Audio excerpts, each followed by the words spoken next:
अस्सलामु अलैकुम वरहमतुल्लाहि वबरकातुहू। आज की इस वीडियो में बात करेंगे कि सिर्फ अल्लाह को गवाह बनाकर निकाह करना कैसा है।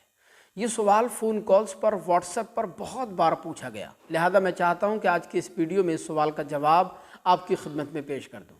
देखिए, आमतौर पर ऐसा बहुत बार होता है कि पहले नौजवान लड़के लड़कियों में दोस्ती शुरू होती है, फिर बातचीत का सिलसिला आगे बढ़ता है और इस खौफ से कि गुनाहगार ना हो जाएं, अपनी उस बातचीत को पाक करने के लिए, अपने ज़ौब में उस रिश्ते को हलाल करने के लिए वो आपस में एक दूसरे से निकाह कर लेते हैं, जबकि कोई उस वक्त गवाह भी मौजूद नहीं होता। सिर्फ अल्लाह को गवाह मानकर, अल्लाह को गवाह बनाकर आपस में एक दूसरे को कबूल कर लेते हैं, निकाह कर लिया जाता है।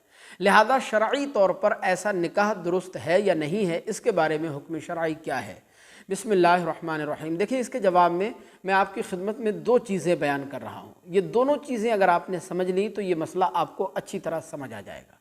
पहली चीज़ तो आप ये समझें कि गवाह का मतलब ये होता है कि मुद्दई के दावे को साबित करने के लिए अदालत में जज के सामने वो सब कुछ बता दे जो कुछ उसने देखा है। और हम मुसलमान इस बात के मुकल्लफ हैं कि हम अपनी ही जिन्स में से कुछ ऐसे लोगों को गवाही के तौर पर मुकर्रर किया जाए कि जो मखसूस शराइत के हामिल हों, ताकि उनकी गवाही अदालत में मोतबर हो सके। अब इसमें किसी शक और शुबे की गुंजाइश नहीं कि अल्लाह अज़्ज़ा वजल हर जगह मौजूद है, अल्लाह तबारक व तआला हाजिर व नाजिर है, अल्लाह की नज़र उलूहियत से कोई भी चीज़ पोशीदा नहीं है, अल्लाह तबारक व तआला हर एक चीज़ को जानता है। इन्नल्लाह अलीमुन खबीर, बेशक वो आलिम भी है, खबीर भी है, वो हर चीज़ का जानने वाला है। लेकिन फिर भी किसी अदालत को ये कुदरत और ये हक़ हासिल नहीं है कि वो अल्लाह अज़्ज़ा वजल को गवाही के तौर पर गवाही देने के लिए अदालत में बुलाए। लिहाजा निकाह करने के लिए महज सिर्फ अल्लाह को गवाह बनाकर निकाह करने से निकाह मुनाक़िद नहीं होता है। भले ही निकाह के कागज़ात तैयार हो जाएं या निकाह के कागज़ात पर लड़के लड़की के दस्तखत ले लिए जाएं, फिर भी निकाह मुनाक़िद नहीं होगा, इसलिए कि निकाह में गवाह का होना ये शर्त है। सरकार मदीना सल्लल्लाहु अलैहि वसल्लम ने इरशाद फरमाया कि बग़ैर गवाहों के निकाह नहीं होता है। लिहाजा गवाहों का होना ये शर्त है, और जब शर्त नहीं पाई जाएगी तो मशरूत भी यानी निकाह भी नहीं पाया जाएगा। और इसी तरह अल्लामा बुरहानुद्दीन मुर्गीनानी और हुजूर सैयदी सरकार आला हज़रत रहमतुल्लाह अलैह ने अपनी अपनी कुतुब में तहरीर फरमाया कि सरकार फरमाते हैं बग़ैर गवाहों के निकाह दुरुस्त नहीं होता है।